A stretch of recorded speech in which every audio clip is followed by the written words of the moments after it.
spotlighting Hawaii's leaders. We want to bring in Governor David E. Good morning, Mr. Mayor. Lieutenant Governor, good morning. Thanks so much for joining us. Mayor Derek Kawakami. Thank you so much, Senator, for being here. Spotlighting the issues.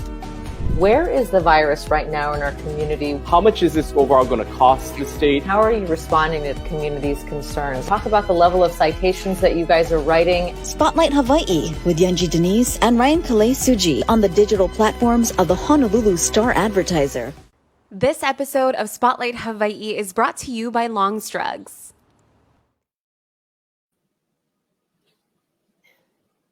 Well, aloha and good morning.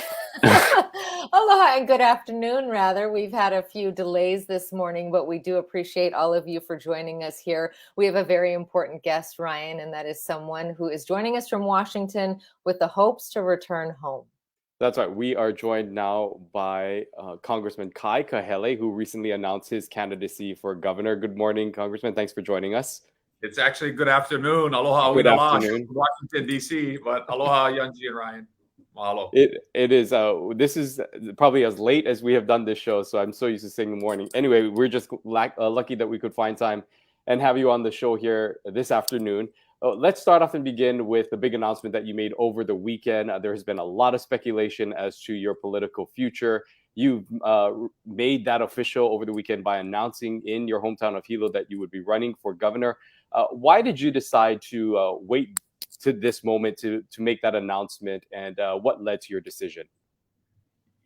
Thanks for the question. I took the opportunity over the last 16 months to meet with, hear from constituents, residents all over Hawaii. And it took me some time to come to that decision.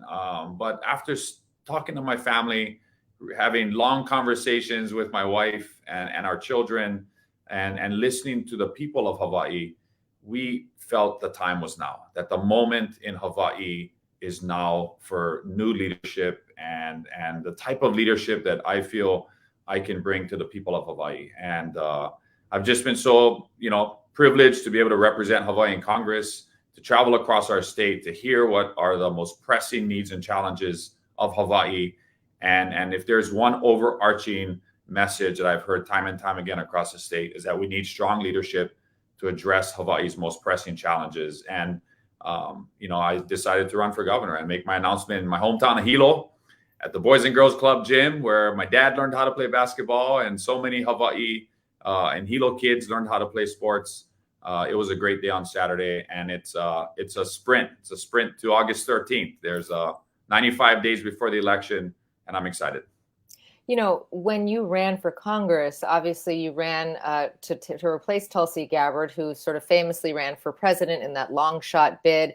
And a lot of people felt like she neglected her district toward the end of her term there. What do you say to folks who might feel like you are doing something similar in pivoting to running for governor as opposed to staying in Washington?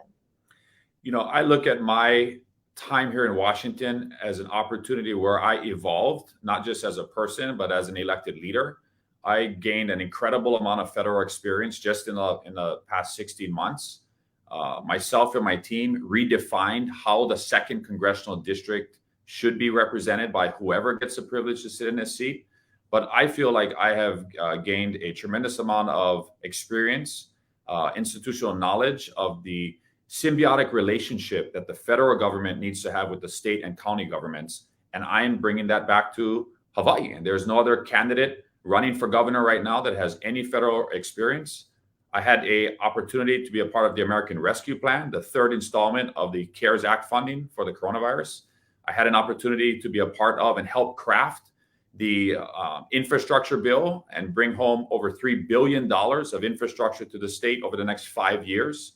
That's going to be really important, to have a leader who understands the important relationships between Washington and Hawaii to be able to execute on that historic investment of infrastructure dollars that are coming to Hawaii over the next 5 years. And so I feel like I've grown. This is not anything new. There has been someone who has come to Washington, D.C. for one term and has returned back to Hawaii to become governor. Do you know who it is? Do not. John Byrne. Yeah, you had me stumped there because I'm trying to think, okay, who are the governors who run? Governor Burns came to Washington, 1957, delivered statehood for Hawaii, came back, ran for governor, and became governor of Hawaii, and left a legacy for Hawaii that we still experience today. So what I am doing is nothing new. It has been done before. And I just really passionately in my heart, in my na'au, feel like this is the time, and it meets the moment. And I'm willing to put myself forward for the people of Hawaii. I believe that every time you go and vote, you should be voting for the best candidates on the ballot, that there should be a diverse group of candidates, and that, you should have the opportunity to pick the highest and most important elected official in the state of Hawaii. And it should be the best person on the ballot. And so I'm willing to offer myself to the people of Hawaii to lead them over the next 4 years as their governor. One of the reasons why we'll mention that, we had to push this back was because you are in DC and that there were some important votes that you wanted to take part of and be there for. But there has been some criticism by those, here in the media, as well as through the community, who have questioned your proxy voting. If you can talk a little bit about and explain why you've kind of taken that stance of spending so much time here in Hawaii and using the proxy vote to vote in Congress. Well, first of all, the proxy voting has existed since I got sworn into office. It is in place because of COVID. It is in place to minimize travel and risk for members that want to avoid the exposure to COVID. It also allows members an opportunity to not be here and participate remotely and also vote remotely. And so the fact of the matter is, Ryan, is that I have not missed a single vote. Even today, I just ran off the House floor. I have not missed a single vote the entire year. And that's a fact. And it didn't take me long to realize that people were looking for leadership back home. I talked about being a different type of leader, representing a second congressional district in a different way. And we did exactly that. My priority from day one has always been the second congressional district, not lobbyists, not some political agenda in Washington. My priority has always been our constituents. And so that, paired with the dangers of traveling during COVID, I got COVID twice over the holidays. My 7-year-old got COVID. We had 5,000 cases of COVID just last week in Hawaii. COVID is still in our islands. And so minimizing that travel, where I have a 6-year-old in my home, and then my elderly mom who's at home as well. I won't say how old she is. She would kill me. But, there's a big range in a multi-generational family. And spending more time in Hawaii with my constituents over the last 4 months was absolutely worth it. And I wouldn't change anything. Let's talk a little bit about the campaign itself. Your slogan right now is Hawaii Not for Sale. Tell us a little bit about what that means. There are, I know that, watching your campaign speech, one of the things you talked about is people not being able to afford rents and homes. Would you support, I know we can't outlaw foreign buyers or people from the continent buying homes sight unseen, but would you support higher taxes to prevent some of that? What does Hawaii Not for Sale mean in practice as governing? Hawaii Not for Sale means we shouldn't have elections, and we shouldn't have an economy that are bought by special interests. Right now, we have big money, an extraordinary amount of outside mainland money pouring into the governor's race. And that's not good for Hawaii. We have the highest cost of living. We have the highest, one of the highest housing prices in the nation. $1.2 million for a single family home on Oahu is unsustainable. Yunji, your kids and my kids are not going to be able to live in Hawaii if we don't get the cost of living under control, the cost of housing under control. And the reason for that is because outside international, foreign, and mainland investors, in many cases, are coming to Hawaii. They're buying homes sight unseen. They're pricing our local families out of the housing market. And you're seeing the cost of housing skyrocket. And what's going to end up happening is they're already leaving. People are leaving for Las Vegas. They're leaving for Arizona. They're leaving for Texas and the West Coast because they feel like they don't have a future in Hawaii. They can't afford to raise their family here. They can't afford to buy a home here. And we need to fix that. And the first thing we do to fix that is to root out the money that is coming into Hawaii to influence and control our elections. And so that's my campaign motto: is Hawaii is not for sale. And I'm going to change it, and I'm hoping to change it by campaigning in an entirely different way, and that's with taking money out of politics and taking money out of our elections. Many will say that you need money, however, to run a successful campaign, to just get the word out there, to buy TV advertisements. Do you feel that you'll be able to garner enough grassroots support to be able to fund the necessary things to run an effective campaign, especially with the time limitations that you have? We have seen just in the last 80 hours an extraordinary response from people all over the state. Almost 500 individual donations have poured into our campaign of $100 or less. Our message is resonating. We have declared public financing, that we're going to do partial public financing. That's what the state of Hawaii currently has in law, and that we are going to not just do partial public financing, but self-impose a $100 cap on any contributions that we will accept from our campaign. We also will not accept any contributions from corporations, from unions, from political action committees, from special interests. That's something new. No one, Ryan, has ever done what I'm going to attempt to do in this election, which is take money out of politics and not accept more than $100. So anything from $1, $5. I had a DoorDash driver, a Uber driver, donate $5 to me, and I gave him a call on the phone. I said, "Thank you so much. I really appreciate your investment in my campaign." And that's what I want to start, is a movement across Hawaii to do that. And I really believe we can. The state will match $208,000 if you can raise $208,000. And so our goal right now is to cross the public financing threshold of $100,000, which will be a huge milestone for our campaign in a very, very short period of time. But it will validate the message that people want money out of politics. They're tired of pay-for-play politics. They're tired of the corruption in politics. And we need to turn a page on campaign finance and election reform in this state. And it's why, in addition to demonstrating that we can win via public financing and small dollar donations and a grassroots effort, I am also proposing, and as governor will champion, the most bold, comprehensive campaign finance and election reform history in this election reform in the history of this state. And it's on my website, and it's a 10-step plan to clean and fair public elections in Hawaii and to get the money out of politics. To be fair, when you ran for Congress, you did accept corporate donations and PAC money and the kind of money that you're now saying that you don't want any part of. What changed in that time? I have never enjoyed fundraising. I don't think there's any politician that does. But that's how politics has always been done in Hawaii for decades. It's what I knew. It's what many, that was the playbook. And so, yes, I was part of the system that I'm trying to change. But for the first time in my short 6-year, serving in elected office, 4 years in the state Senate, 2 years in Congress, for the first time, I'm getting to run a campaign that I've always wanted to run. And it's not about money. It's about people. It's about small dollar donations. It's about inspiring people to get involved for the very first time, to make their first donation, even if it's for a couple dollars. It's getting them to the polls so that they want to vote. It's giving people hope again. And so, yes, I was part of the system. I was part of the problem, but I'm trying to fix it. And I'm going to demonstrate that we can fix it. But in order to do it, Yanji, we have to win and demonstrate that we can win under this different type of model. Very unorthodox, I admit. Short time frame, unorthodox model. But I'm putting my faith and my trust in the people of Hawaii. And I think they're going to answer the call. I think they're really excited, and it's resonating across Hawaii. Let's get to some of the issues. One thing that you were very outspoken about, and something that you were in the front of, was Red Hill and the issues that were happening there.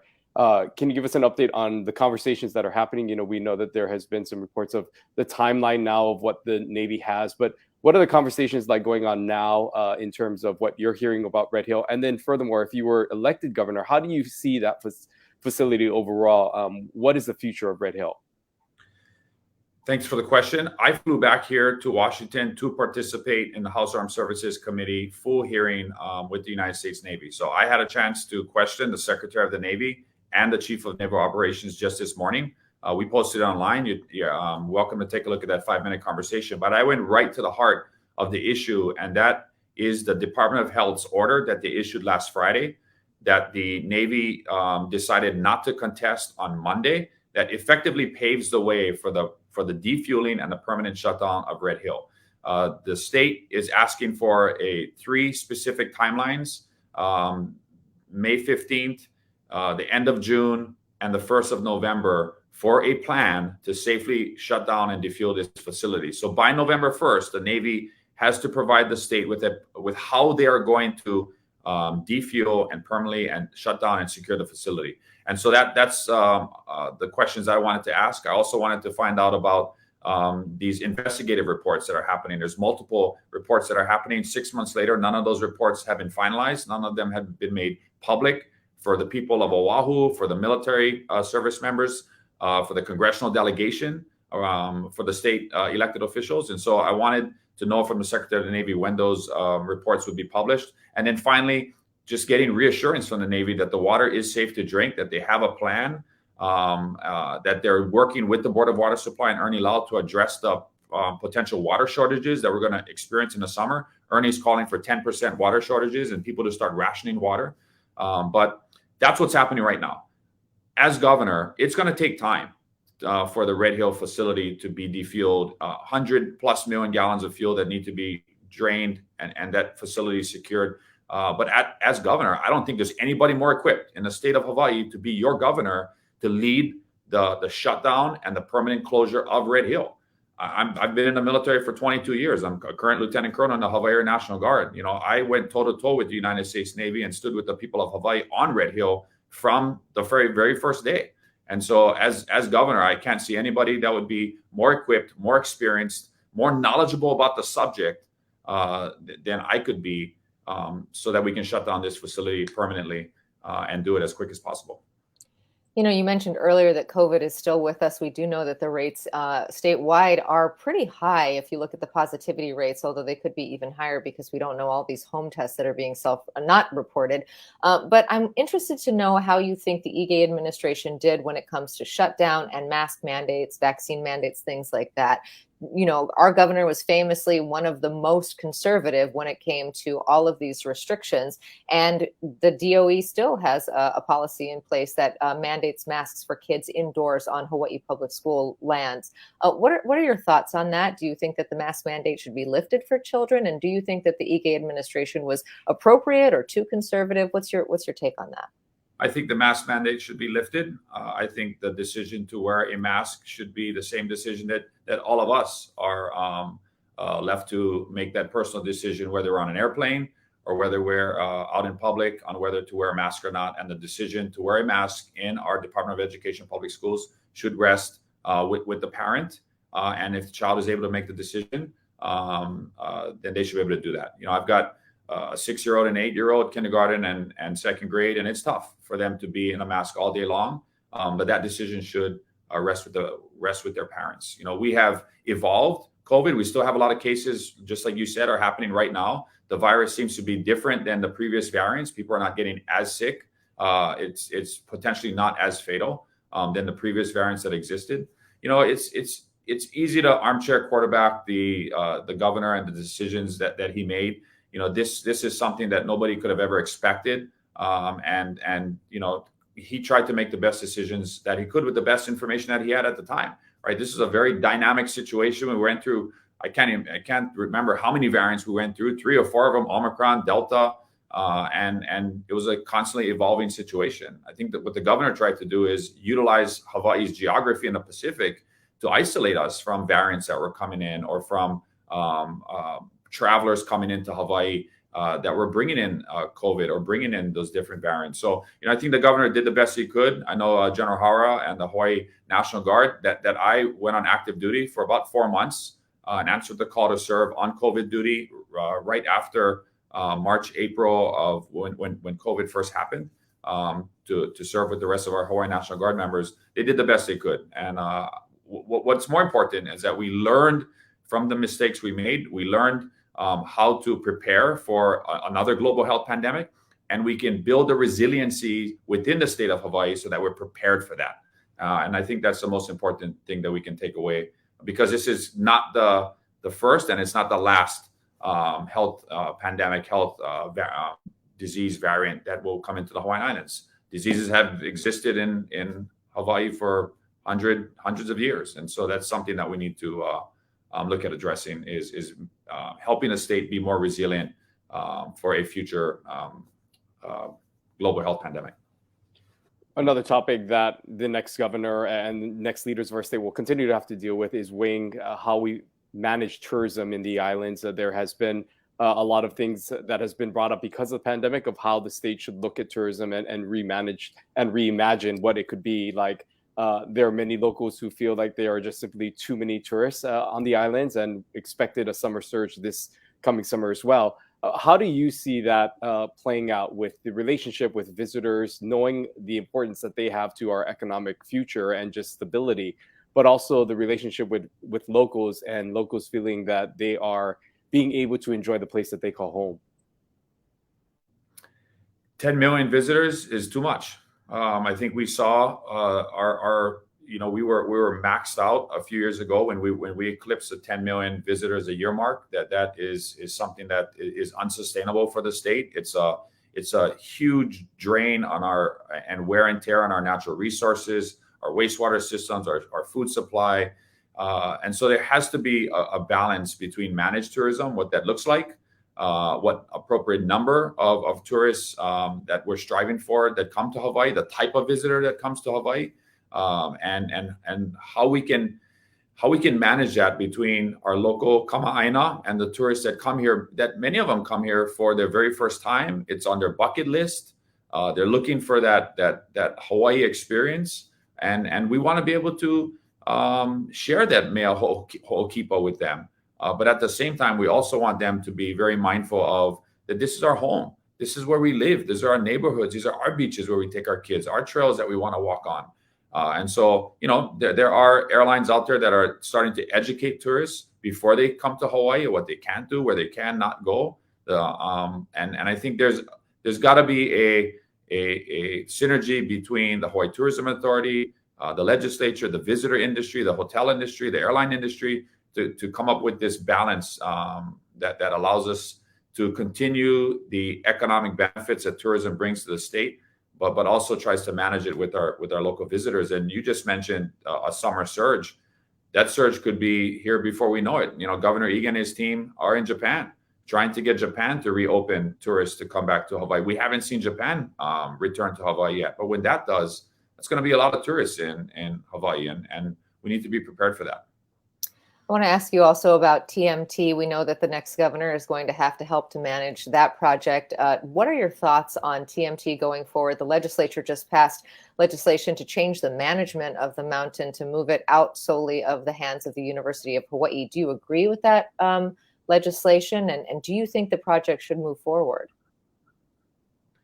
There's probably nobody in the state that can talk more extensively about Mauna Kea than I can.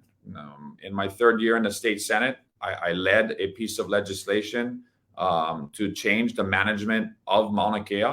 I was able to get it to the state Senate.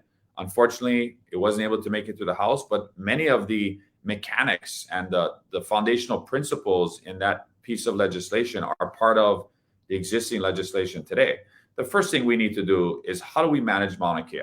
Not just the astronomy precinct and the summit, but everything. Mauka to Makai, it's forests, it's watersheds. What does Mauna Kea look like in the future? And how can we have astronomy and science and education and community all work together? That's going to be the challenge moving forward. The legislature has passed a bill. That bill's going to the governor's desk. I feel that putting the university back into the piece of legislation and the astronomy community was a good thing. But changing the management of Mauna Kea is something that I've been advocating for quite some time. Having more of that presence at the University of Hawaii at Hilo, where the telescopes exist anyway, and where we have an astronomy program, I think is very important. But supporting astronomy on the mountain through at least the lease term that we have right now is going to be really important for Hawaii. There's a lot of local people that work up there in those telescopes. There's telescopes that need to come down that have been up there way too long. But there are telescopes there like the Keck, Canada, France, the Subaru, that they want to invest money into those telescopes to make them even more powerful than they are now. Not increase their footprint, but just increase the technology in the existing footprint. And I know they want to do that. And that's going to be good for the state as well if they're able to do that. But they need certainty on whether they're going to be able to stay there or not. As far as the 30-meter telescope, this is clearly one of the most divisive issues of my generation. I was in high school and just graduating when Kaho'olawe was happening, but that was really, my dad was a part of that, but TMT is my generation, and it's a divisive issue that has torn families apart. Right now the 30-meter telescope does not have the funding that they need to finish the project. They desperately need National Science Foundation money, federal money, to complete the project or even to start the project. And if they are required to get National Science Foundation money or federal funds, they will have to do a Section 106 federal EIS. The last time a Section 106 EIS was done was for the Outrigger Keck telescopes, and that project never went through. So I would rather focus on some of the things we all agree on in Hawaii, the infrastructure we have, putting people back to work, roads, bridges, highways, schools, hard infrastructure, and let the 30-meter telescope figure out what it needs to do in terms of funding, have it go through the federal EIS process. That's going to take some time. That could potentially take several years, and then and see where they're at. But I'd rather put that on the side for now and focus on what's up there on the mountain today, and most importantly, how we manage the mountain moving forward, because changing the management on Mauna Kea is very, very important. And I want to look at the mountain as its entirety, not just the summit, because there's a lot of work that needs to be done. We have invasive gorse that is taking over the base of Mauna Kea on the Department of Hawaiian Homelands. They need help. There's unrestricted access as goes up to the summit. People are still getting injured on Mauna Kea. People die on Mauna Kea. We had tragic fatalities over this past holidays on Mauna Kea. People lose their brakes coming down the hill. There's a change in management that we need to do to make Mauna Kea safe and keep it special for everyone. And that is definitely what the next governor is going to have to do. It's what the next Borderland and Natural Resources is going to have to deal with. And I think you need a governor that can bridge those worlds between the Native Hawaiian community and the astronomy community, the Hawaii Island community. For me, I've grown up in Hilo my whole life. Like Ryan, we looked at Mauna Kea our entire life. We went up there and played in the snow when we were kids. And so it's a special place for us, and we need to treat it like that.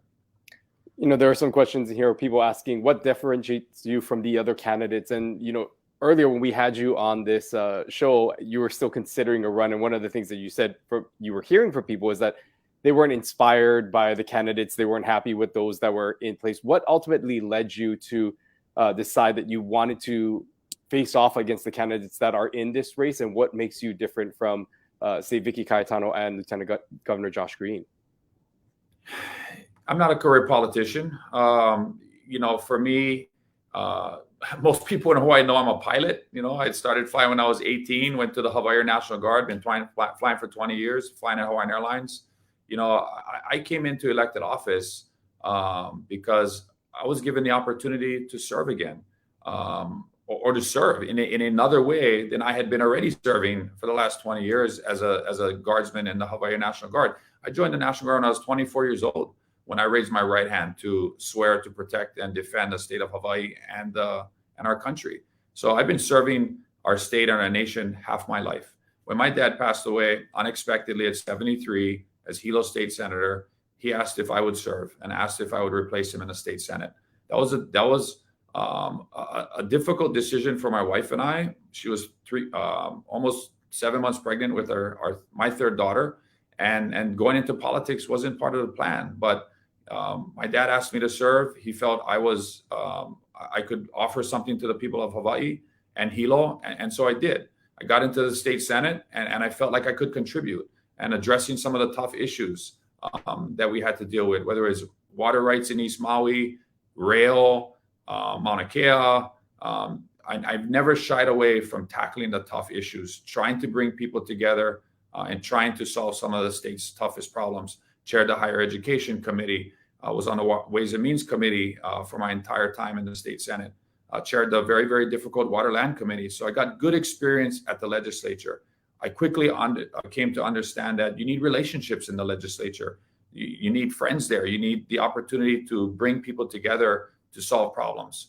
I took that experience, came to Washington, D.C., had an opportunity to learn how to do things on the federal level, created relationships here, brought home critical funding projects for Hawaii. And now I really feel like at this point in my life, at 48 years of age, that this is something that I feel very passionate about, is answering a call to serve again. And like I said earlier, when I traveled the state over the last 16 months, and representing the 2nd Congressional District is not easy. You have to represent every single island. And we didn't just fly in and fly out. We went there to Lanai, to Molokai, to Maui, Kauai. We spent time there. We met people. We walked the Aina. And through those conversations, I had an opportunity to hear how people really felt about Hawaii, about politics, about those that were serving them right now. And I just felt in my heart that this is something that that meets the moment, and is something that I really feel like I can offer to the state, a different type of leader. Somebody who has been part of our United States military for 22 years of my life, deployed to Iraq, Afghanistan, saw things that helped shape me as a person and shape my worldview of how I view the world. And so, took that to Hawaiian Airlines as an airline pilot, a working dad, somebody who had another job before coming into elected office. So I don't look at myself as your typical politician. I look at myself as somebody who has answered the call to serve through different times in my life. And I look at this time as another opportunity to be able to come home and serve Hawaii. And I hope the people of Hawaii will have me as their governor. And if they will, I promise you, I'm going to wake up every single day, wanting to make life better for you and your children and my kids. I feel really passionate about that. I'm born and raised in Hawaii, son of Miloli'i. I love Hawaii, and I want to make it a better place. I want my kids to be able to grow up in Hawaii, have a home, go to school, and I'm willing to come home to do it. I can see that you're getting emotional. What is going through your mind? Why are you tearing up right now? I just think about my kids. I think about my dad and how much he loved Hawaii, and people like Senator Akaka, Native Hawaiians that struggled, people like my grandmother who grew up in public housing, Lokahi and Lanakila, raised their kids, food stamps. Those are the things that shaped me through my life. And I'm not the perfect person, but I work hard. I love my family. I love Hawaii. I love Hilo, my community. I just want to make Hawaii a better place. And I feel like I have the skill set. I feel like I have the experience. And I'm willing to come home. If Hawaii will have me, I'm willing to come home and be their governor and to lead Hawaii every single day, do the best job I can. And I promise you, we're going to change Hawaii for future generations. And sorry about that. I want to ask you a practical matter. There are some questions in the comments wondering if you're going to actually resign your congressional seat to run for governor, and if not, how you will be able to navigate doing both, given that you don't have a lot of time until ballots drop, but you do have a very important job in Washington. So I do not plan to resign from my seat in Congress. Primarily, it's because it would cost the state $1.5 to $2 million to have a special election. We're having an election in 90 days. There are candidates that have already announced for my seat. The people of Hawaii will be able to choose on August 13th and in November who will represent me here in Congress or who will replace me in Congress. And so I just feel like there's a lot of work to do. I'm on the House Armed Services Committee. We have the National Defense Authorization Act coming up. We have the budget that's coming up. I've got a lot of work to do to serve out my term, and I intend to do that. I'm here right now. I announced on Saturday, but I'm back here in Washington, D.C., voting and answering tough questions in hearings. And I plan to do that as much as I can. I plan to do that over the next 3 months. If there's critical times I need to be here, I will be here. That's going to take me away from being able to campaign in Hawaii. And that's why I said when I spoke in Hilo, I can't do this alone.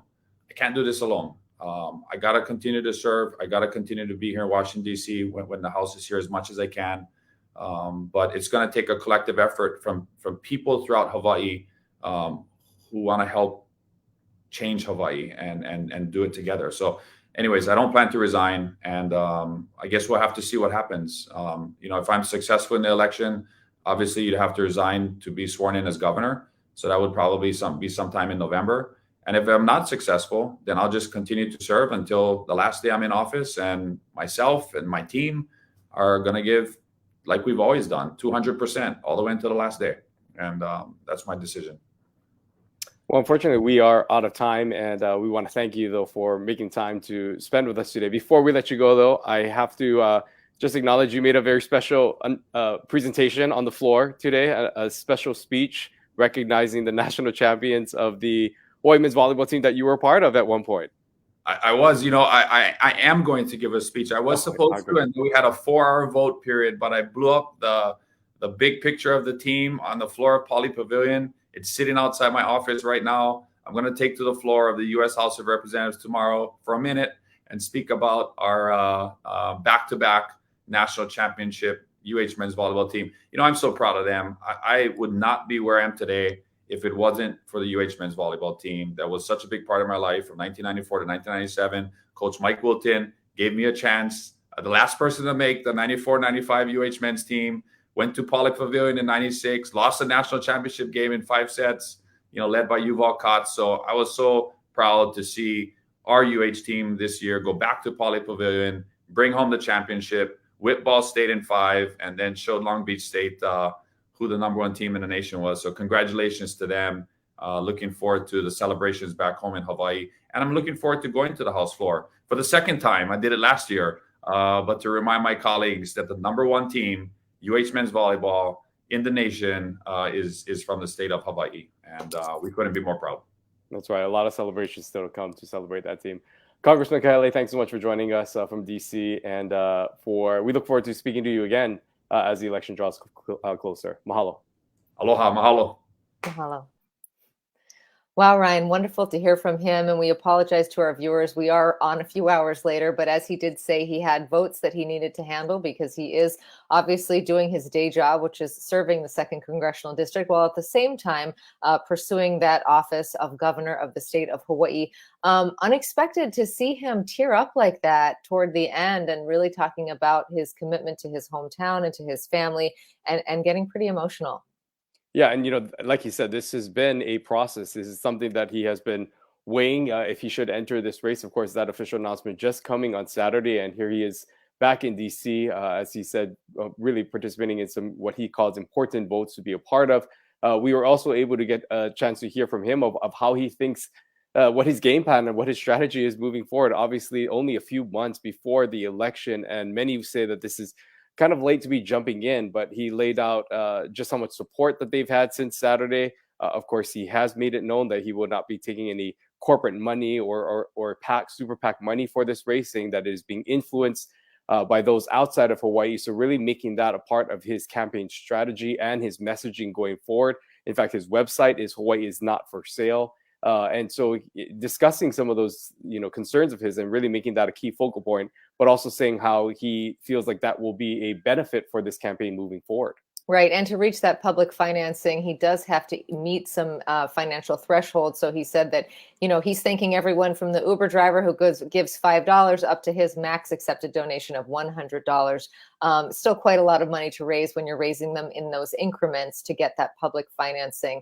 Will be interesting to see how he navigates this going forward. He did acknowledge that as a congressman in his run for Congress, that he did accept some of the money that he now says is toxic and bad for the state. And that he's decided to do a whole new strategy for this campaign. He's up against a lot of hurdles and there is a pretty tight deadline, but he seems pretty passionate and pretty convinced that he can make this happen. Yeah, and also giving us a history lesson when questioned about, his length of time in DC, saying Governor Burns did the exact same thing where he served a term and then came back home to run for governor and, of course, became governor of the state of Hawaii. And so great to hear from him. We look forward to having more discussions with him and the other candidates as we inch closer to what has already become a crazy election season. Absolutely. And we have a lot more guests in the weeks to come when it comes to politics. So we'll be shifting away from politics to talk to Dr. Libby Char. It's been a few months since we've had her on. She'll be joining us here on Friday. As we did note with the congressman, COVID rates in Hawaii, when you look at those positivity rates, are relatively high compared to what we've seen throughout the pandemic. Yet our hospital numbers, thankfully, have remained low. So what's the disconnect there? We are dealing clearly with a variant that people are able to overcome a lot more quickly. That is good news. But how does she see the rest of the next few months unfolding, especially as we have more visitors coming from out of state and perhaps even out of the country coming to Hawaii? And what are her thoughts on getting rid of the mask mandate on DOE property indoors? So we'll talk about all of that with Dr. Libby Char at our usual time, 10:30, right here on Friday. We'll see you then. Aloha. This episode of Spotlight Hawaii is brought to you by Long's Drugs.